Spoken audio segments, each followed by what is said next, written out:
커피 내리는 목사와 함께하는 말씀 묵상 티타임 바이블.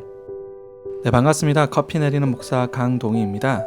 오늘 함께 나눌 말씀은 누가복음 14장 15절에서 24절로 주님의 초대를 거부하는 어리석은 자들이라는 제목으로 말씀 묵상을 위한 해석 나눔 함께 하겠습니다.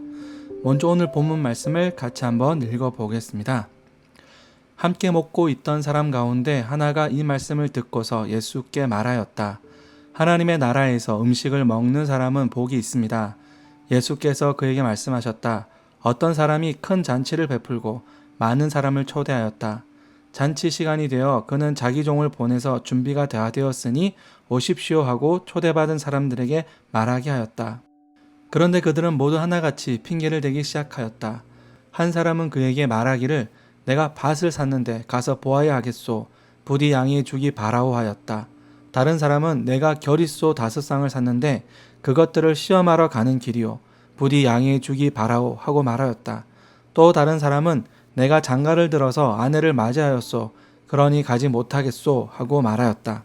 그 종이 돌아와서 이것을 그대로 자기 주인에게 일렀다. 그러자 집주인이 노하여 종들어 말하기를 어서 시내의 거리와 골목으로 나가서 가난한 사람들과 지체에 장애가 있는 사람들과 눈먼 사람들과 다리 저는 사람들을 이리로 데려오너라 하였다. 그렇게 한 뒤에 종이 말하였다. 주인님, 분부대로 하였습니다만 아직도 자리가 남아 있습니다. 주인이 종에게 말하였다. 큰 길과 산 울타리로 나가서 사람들을 억지로라도 데려다가 내 집을 채워라. 내가 너희에게 말한다. 초대를 받은 사람들 가운데서는 아무도 나의 잔치를 맛보지 못할 것이다.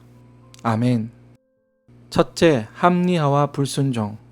잔치에 참석한 바리새인 중 한 사람이 예수님의 말씀을 듣고 자신과 다른 종교 지도자들이 하나님 나라의 잔치에 참석할 수 있는 복을 받을 것이라고 주장합니다.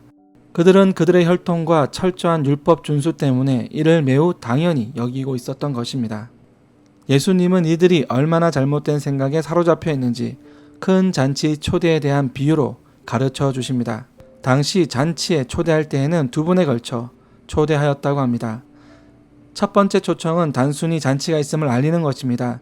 이때 참석 여부를 확인합니다. 두 번째 초청은 초청객들에게 모든 준비가 마무리되었음을 알리는 것으로 초대에 응한 사람들도 잔치에 참여할 준비를 합니다.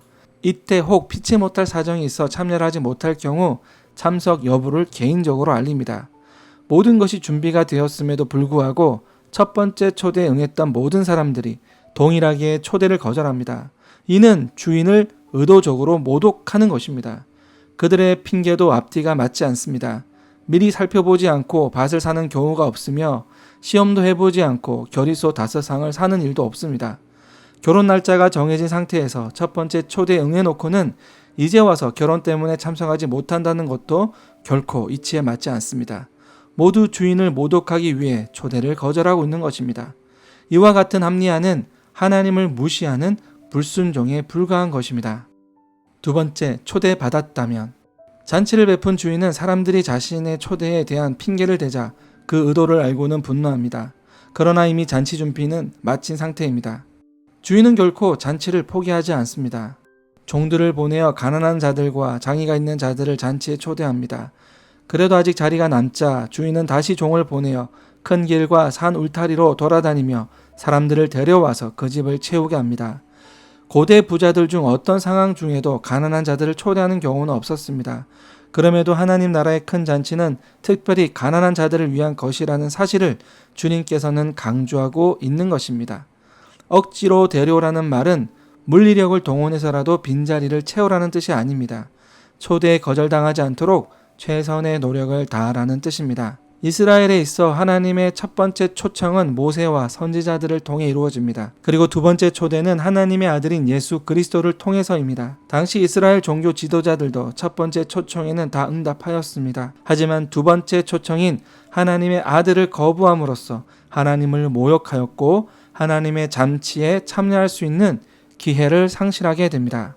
오늘날 그리스도인들은 어떠합니까? 복음을 듣고 구원의 확신을 가졌다면 지금 예수님의 가르침에 순종하는 일에 대하여 얼마나 순종하고 있는지 뒤돌아보아야 할 것입니다. 이 핑계 저 핑계 대며 합리화하고 있다면 당시 종교 지도자들과 무엇이 다르단 말입니까? 그러므로 주님의 초대를 무시함으로 주님을 모욕해서는 안 될 것입니다.